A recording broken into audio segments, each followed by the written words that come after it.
Bab 1756. Joseph berteriak dengan menyedihkan, "Tolong, Great Marshal. Aku tahu aku salah. Aku rela mati untuk kesalahanku." Mati, Puff. Saya pikir Anda terlalu mudah pada diri sendiri. Petik 2. Bahkan kematian adalah hukuman yang terlalu ringan baginya. Jelas betapa besarnya kebencian yang dipendam Zeke untuknya dan betapa siapnya dia untuk menghukum Joseph.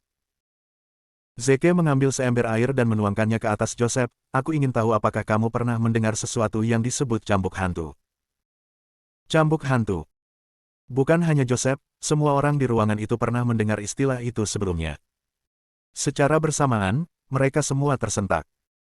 Tidak ada seorang pun di rahasia yang asing dengan cambuk hantu. Itu adalah senjata penyiksaan yang paling ditakuti di rahasia yang ditemukan oleh Zeke sendiri. Hanya ada segelintir orang yang tahu cara menggunakannya. Tidak hanya Ghost Whip yang akan melukai daging, tetapi juga jauh di lubuk hati seseorang. Rasa sakit yang diderita sangat menyiksa. Sebagai perbandingan, itu berkali-kali lebih buruk daripada wanita hamil yang melahirkan. Setiap pria muda dan sehat yang mengalami rasa sakit seperti itu pasti akan mati karenanya. Namun, sejak pertama kali ditemukan, Ghost Whip hampir tidak pernah dipraktikkan. Pertama, itu karena metodenya terlalu kejam. Oleh karena itu, ada batasan berapa kali itu bisa digunakan. Kedua, sebagian besar pelaku akan segera berterus terang setelah mendengar ancaman menerima cambuk hantu. Oleh karena itu tidak akan pernah benar-benar harus digunakan. Sayangnya, sepertinya Joseph tidak akan mendapatkan kesempatan untuk berterus terang sama sekali. Satu-satunya pilihan yang dia miliki adalah menanggung penderitaan itu. Saat itu, Tyler angkat bicara. "Marsekal hebat, kami tidak membawa cambuk hantu. Haruskah saya meminta seseorang untuk mengirimkannya?" Petik 2. Zeke menggelengkan kepalanya. Tidak perlu. Dalam sekejap, lengannya mulai bergetar saat dia melepaskan serangan energi. Energi itu kemudian mengembun membentuk cambuk. Itu adalah whip hantu energi. Sebelum menggunakan cambuk itu harus dibasahi agar bisa menimbulkan rasa sakit sebanyak mungkin. Namun, cambuk hantu yang terbuat dari energi tidak dapat dicelupkan ke dalam air. Itulah mengapa Zeke memilih untuk menuangkan air ke tubuh Joseph sebagai gantinya. Zeke mengangkat tangannya. Kemudian, dia dengan cepat mengayunkannya ke bawah. Suara mendesing. Suara cambuk yang keras memekakkan telinga. Cambuk hantu yang terbuat dari energi jauh lebih kuat daripada cambuk hantu rata-rata. Itu menembus kulit Joseph dan menembus daging dan tulangnya. Joseph menarik napas dengan tajam saat matanya berputar ke belakang. Dia hampir tidak bisa bernapas. Jika bukan karena jarum amunisi di tubuhnya yang membuatnya tetap terjaga, dia pasti sudah lama pingsan karena kesakitan. Secara total, dia harus dicambuk 9 kali oleh Ghost Whip. Saat ini, dia hanya menerima 1 cambuk. Terus terang, dia tidak tahu bagaimana dia akan bertahan hidup 8 berikutnya. Hanya ada satu pikiran di benaknya saat ini. "Tolong biarkan cambuk itu mengirisku, jadi aku bisa mati." Namun, keterampilan Zeke jauh melampaui apa yang dia bayangkan.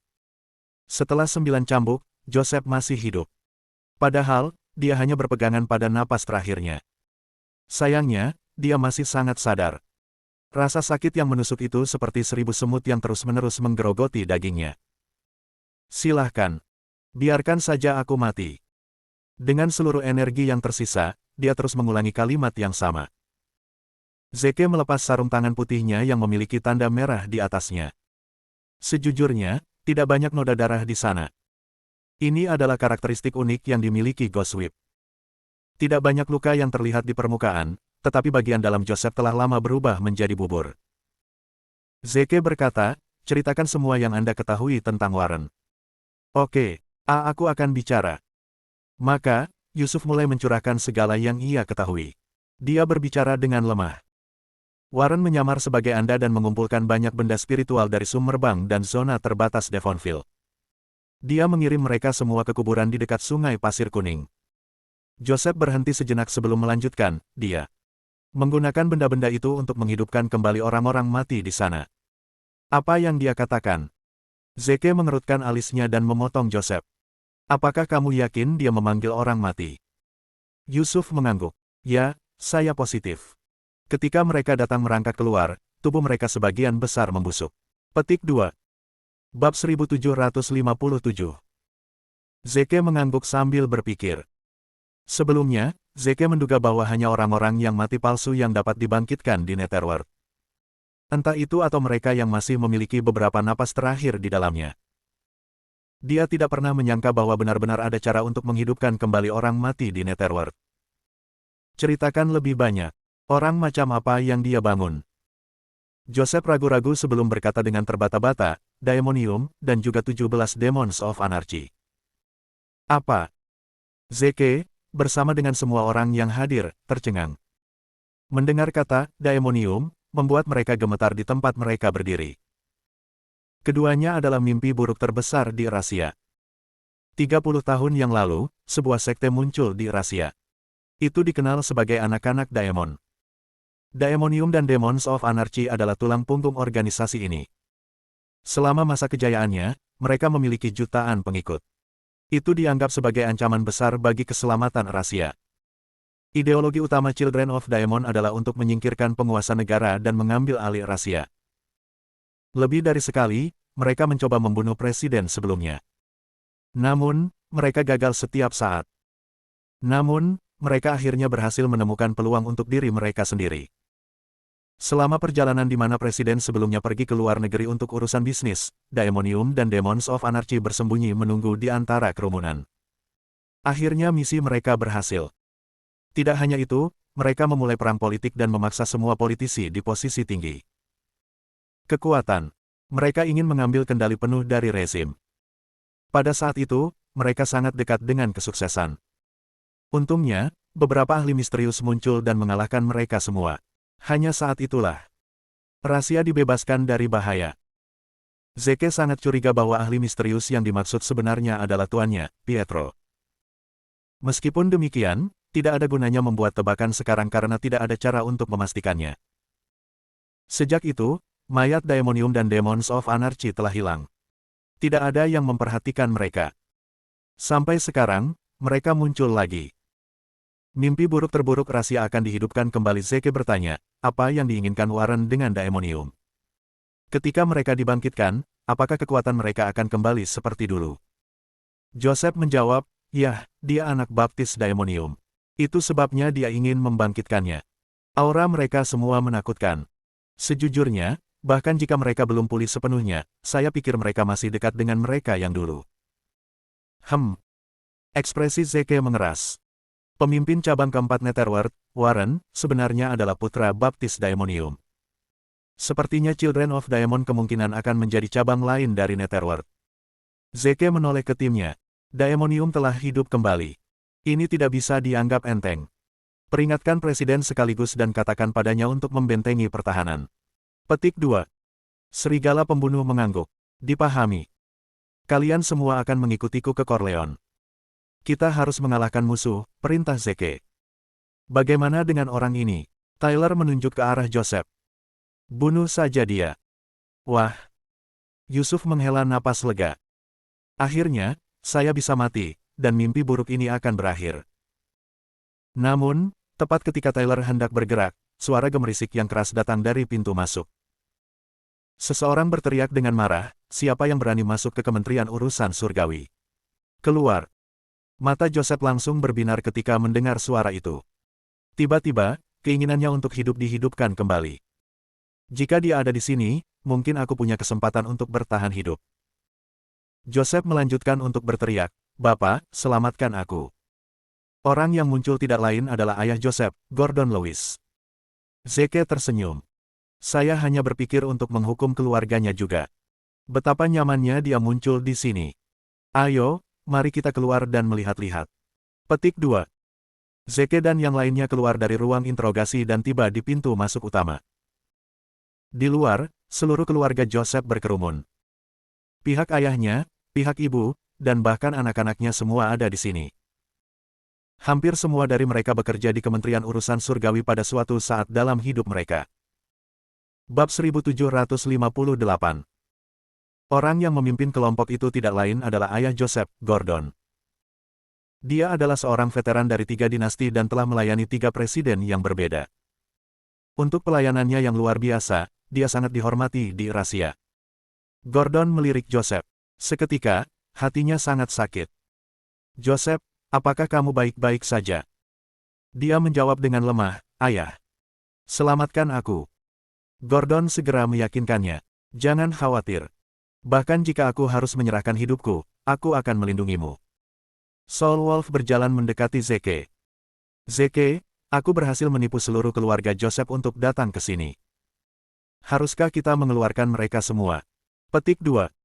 Nada suaranya sangat arogan. Sebagai tanggapan, Zeke melambaikan tangannya. Jangan gegabah. Baiklah kalau begitu.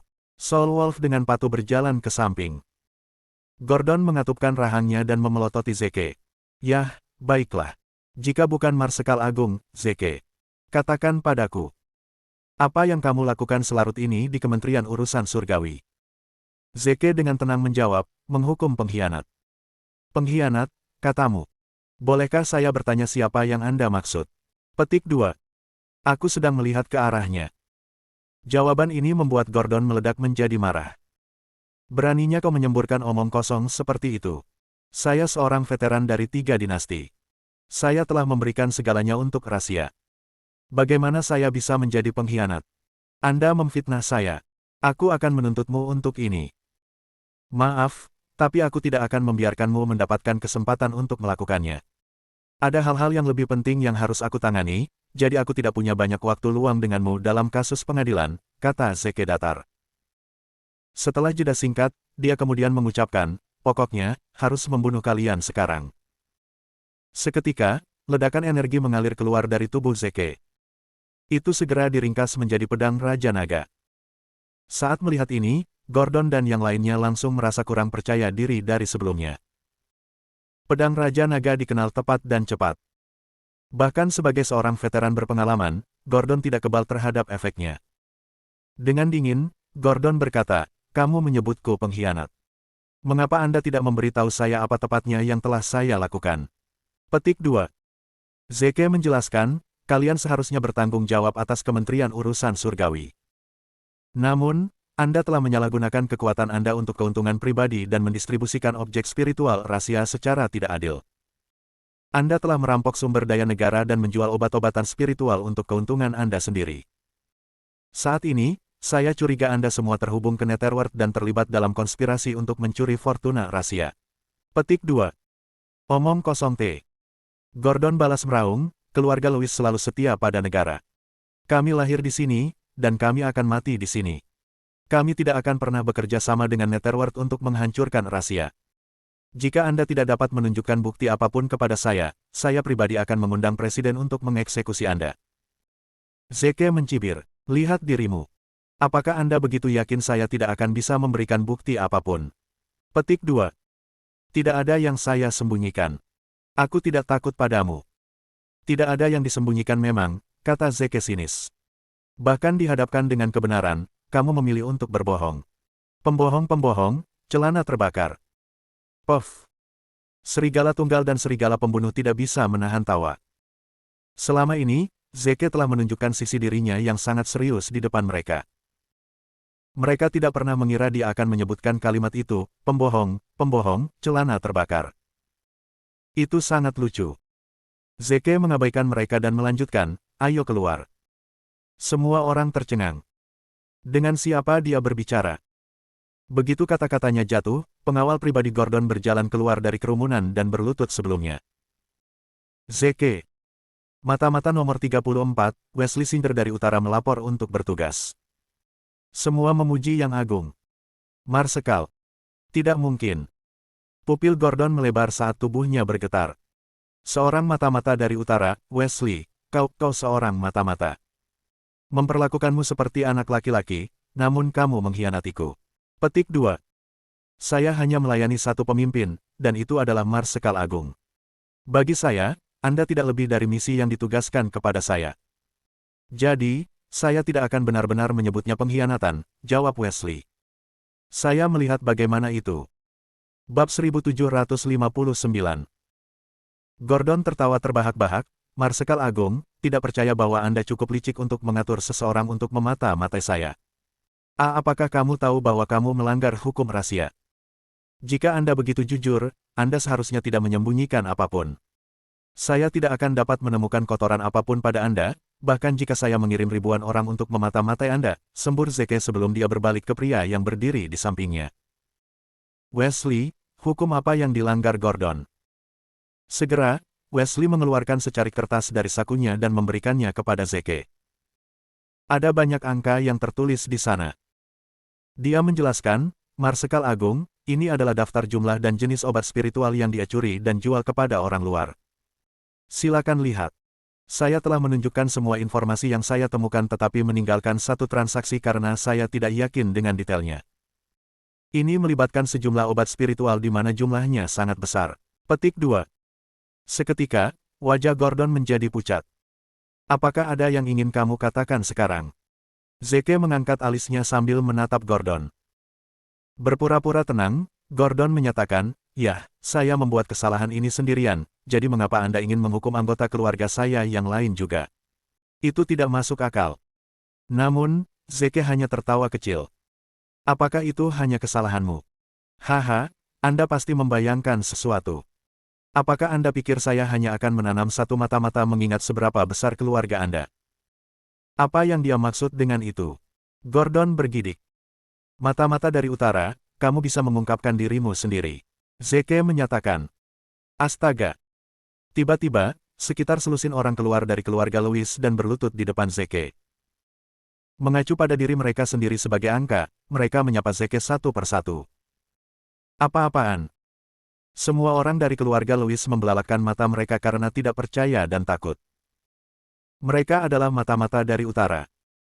Banyak dari mereka telah melayani keluarga setidaknya selama 1 dekade dan telah terintegrasi dengan baik ke dalam keluarga. Beberapa bahkan mengubah nama keluarga mereka dan dimasukkan dalam daftar keluarga Louis. Mereka memegang rahasia terdalam keluarga serta bukti dari banyak tindakan ilegal mereka. Namun, tidak ada yang akan menduga bahwa mereka adalah mata-mata dari utara. Melihat situasinya, sepertinya Zeke telah menembus jauh ke dalam keluarga mereka sejak lama, dan selama ini, mereka telah melakukan tindakan curang tepat di depan mata Zeke. Gordon tahu keluarganya hancur pada saat itu. Sudah terlambat untuk melakukan apapun sejak Zeke mengotori mereka. Tidak mungkin dia akan membiarkan mereka pergi dan memberi mereka kebahagiaan selamanya. Menembak keluarga Louis dengan pandangan menghina, Zeke memerintahkan mata-mata untuk berdiri. Setelah berintegrasi ke dalam keluarga dan mengawasi mereka selama bertahun-tahun, apa temuan Anda? Satu demi satu, mata-mata mulai menyerahkan kwitansi mereka. Ini untuk referensimu, hebat. Marsekal. Itu adalah bukti bahwa keluarga Louis telah mencuri dan menjual obat-obatan spiritual untuk keuntungan mereka. Itu melibatkan semua orang dalam keluarga. Melihat sosok pada mereka, Zeke menjadi marah. Mereka menambahkan hingga jumlah yang praktis 20% dari PDB tahunan rahasia. Keluarga Louis seperti parasit negara, mengisap uang negara. Mengepalkan tinjunya, Zeke menatap keluarga itu dengan tatapan maut. Apakah ada di antara kalian yang memiliki kata-kata terakhir? Merasa ketakutan, mereka semua bertukar pandang panik sebelum beralih ke Gordon. Meskipun Gordon hampir tidak bisa menenangkan diri, dia bertindak tidak terpengaruh. Karena saya seorang veteran yang telah melayani 3 dinasti dan pahlawan rahasia, Anda tidak dapat berbuat banyak kepada saya bahkan jika saya menjual beberapa obat spiritual. Paling-paling, saya akan membayar 2 kali lipat jumlah yang terlibat. Tidak perlu membunuh kami, katanya dengan arogan. Zeke tertawa dingin. Sekarang, kami memiliki cukup bukti untuk membuktikan bahwa Joseph mengkhianati rahasia dan berkolusi dengan Netherworld untuk merampok kekayaan negara. Saya mulai curiga bahwa seluruh keluarga Anda terlibat dalam membantu musuh juga. Tidakkah menurutmu kamu pantas dihukum mati sebagai pengkhianat negara? Segera, Gordon mengamuk saat dia menyalak, Marsekal Agung, Anda membuat tuduhan palsu. Sebagai seseorang yang telah melayani 3 dinasti terakhir, Soul Wolf tiba-tiba menyela. Siapa yang peduli dengan pencapaian masa lalumu? Diam, telingaku akan berdarah. Kemudian, dia menoleh ke Zeke dan berkata, Zeke, aku tidak tahan lagi. Mari kita singkirkan dia dulu. Petik 2. Bab 1760. Gordon marah. Adalah satu hal bagi Zeke untuk mempersulitnya. Namun, itu masalah lain bagi Soul Wolf untuk mengolok-oloknya. Apakah dia mengabaikan status peringkat tinggi yang saya pertahankan selama 3 dinasti terakhir? Mengulurkan tangannya, Zeke menghentikan Soul Wolf, tenang dan lihat apa yang dia katakan untuk dirinya sendiri terlebih dahulu. Aku tidak ingin membuatnya mati dengan cara yang salah. Kalau tidak, dia mungkin akan kembali menghantui kita sebagai hantu yang kesepian dan pendendam. Serigala Tunggal mengangkat bahu. Tidak ada yang perlu ditakuti. Bahkan jika dia menjadi roh yang menghantui, aku pasti akan mengalahkannya. Menatap Soul Wolf, Gordon memutuskan untuk mengabaikannya dan beralih ke Zeke. Marsekal Agung, apakah Anda tahu apa konsekuensi dari menyinggung seorang veteran 3 dinasti? Anda tidak akan pernah mendapatkan pengampunan. Dia kemudian menantang Zeke dengan sombong, selain itu, aku tidak tahu Joseph bekerja sama dengan Netherworld. Keluarga saya juga dirahasiakan. Oleh karena itu, tidak mungkin kita berpartisipasi dalam tindakan mengerikan itu. Karena Anda menuduh keluarga Lewis mengkhianati rahasia, Anda perlu menunjukkan buktinya. Kalau tidak, Anda tidak bisa menyalahkan saya karena bersikap kasar kepada Anda. Petik 2. Karena Gordon hampir tidak bisa menyelamatkan dirinya sendiri, dia tidak punya pilihan selain menyerah untuk membantu Joseph dan melemparkannya ke dalam kesulitan untuk menyelamatkan dirinya sendiri. Jika Anda ingin melihat buktinya, saya akan mengabulkan permintaan Anda, geram Zeke sebelum beralih ke mata-mata. Apakah ada di antara kalian yang punya bukti? Buru-buru, Wesley melepas jaketnya dan membaliknya keluar, memperlihatkan saku kecil yang melapisinya. Merogoh salah satu kantong kecil, dia mengeluarkan banyak foto. Marsekal Agung, saya mengetahui bahwa Gordon diam-diam akan bertemu dengan tamu misterius pada tanggal 15 setiap bulan. Dia tidak tampak seperti manusia atau hantu, dan dia memiliki banyak energi negatif. Karena itu, saya percaya dia berasal dari Netherworld. Ini adalah gambar-gambar yang saya ambil. Silakan lihat. Sial. Gordon mengatupkan giginya. Dia belum memberitahu siapapun tentang pertemuannya dengan Netherworld, dan bahkan keluarganya tidak tahu. Sedikit yang dia tahu bahwa Wesley telah memata-matai dia sepanjang waktu. Masalah utamanya adalah bahwa Gordon tidak pernah menyadarinya. Diselimuti ketakutan, Gordon mengulurkan tangannya untuk mengambil foto-foto itu. Sayangnya, Zeke menggunakan energinya untuk mengirim pria itu terbang mundur sebelum dia bisa mendapatkan tangannya. Hukumanmu akan lebih berat jika kamu mencoba menghancurkan barang bukti, Zeke memperingatkan saat dia mengambil foto-foto itu dan meliriknya. Meskipun foto-fotonya kabur, dia masih bisa mengenali pria dari Netherworld dengan satu pandangan. Itu adalah Valdemar, dari cabang ke-9 Netherworld. Dia adalah orang yang menculik misi dan ingin membawanya sebagai murid. Menatap gambar-gambar itu, Zeke menyipitkan matanya dan mendesis, jadi keluargamu memang memiliki hubungan dengan orang-orang di Netherworld. Melihat bahwa Anda bertemu dengannya sebulan sekali, saya kira Anda harus dekat dengannya juga. Jika saya tidak memberi Anda pelajaran hari ini, saya mengecewakan ratusan juta orang. Rahasia. Gedebuk. Energi Zeke berubah menjadi pedang Raja Naga, yang memancarkan aura pembunuh. Seketika, semua orang dari keluarga Lewis tersentak. Namun, Gordon tidak punya apa-apa lagi untuk dikatakan di hadapan bukti substansial kejahatannya. Dia bingung. Dengan tergesa-gesa, dia melepas jaketnya dan memperlihatkan rompi emas di dalamnya. Kamu tidak bisa membunuhku. Rompi ini diberikan kepada saya oleh 3 presiden sebelumnya yang saya layani. Ini mewakili prestise yang dianugerahkan kepada saya, dan saya dapat menghindari kematian 5 kali. Jika Anda berani meletakkan jari Anda pada saya, Anda mengkhianati keputusan kekaisaran dan akan dipenggal. Zeke menjadi tidak sabar. Sebagai Marsekal Agung dari pemerintahan ini, saya hanya akan mematuhi perintah presiden saat ini. Mengapa saya harus repot dengan 3 presiden yang menjabat sebelumnya? Sebagai tanggapan, Gordon bergegas membela diri. Presiden saat ini akan melindungi saya juga. Aku akan meneleponnya sekarang. Setelah beberapa keraguan, Zeke akhirnya mengangguk dan setuju, tentu. Saya ingin melihat apakah dia lebih menghargai Anda atau kepentingan miliaran penduduk rahasia. Tanpa membuang waktu lagi, Gordon dengan cepat menelepon kediaman presiden. Segera, panggilan itu tersambung, dan Gordon dengan cemas berteriak, "Tuan, tolong selamatkan saya." Di ujung telepon yang lain, seorang pria dengan suara serak menjawab, "Ada apa?" "Tuan, Marsekal Agung ingin menyingkirkan 3 generasi keluarga Lewis. Tolong selamatkan kami." Gordon memohon dengan putus asa. "Marsekal hebat ada di sana. Ya, Pak, kata Zeke sopan. Apa pelanggaran keluarga Louis?